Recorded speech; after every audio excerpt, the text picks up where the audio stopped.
Trump to Axios on Israel's offensive. Hamas can't stay in Gaza. President Trump stopped short of directly endorsing Israel's plans to attack and occupy Gaza City in a brief phone interview with Axios on Monday, but said he didn't believe Hamas would release the hostages unless the situation changed. Why it matters. Some of Israel's top military commanders opposed the planned offensive in part out of fear that it will put Israeli hostages in danger. Trump argued it was always going to be very rough to get them, because Hamas are not going to let the hostages out in the current situation.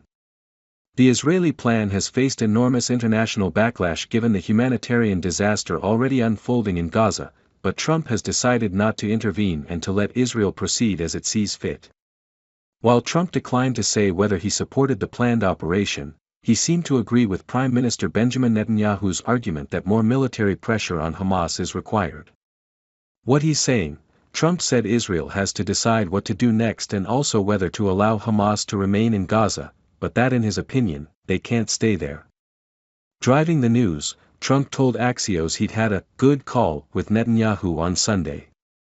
Netanyahu's office said they discussed Israel's plans to take control of the remaining Hamas strongholds in Gaza in order to bring an end to the war through the release of the hostages and the defeat of Hamas, in the Sunday call.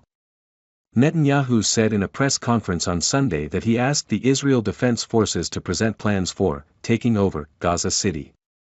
Israeli officials said the planning process and the evacuation of Palestinian civilians from Gaza City could take several weeks. Between the lines, that leaves a window to try and reach a ceasefire and hostage deal before the offensive begins.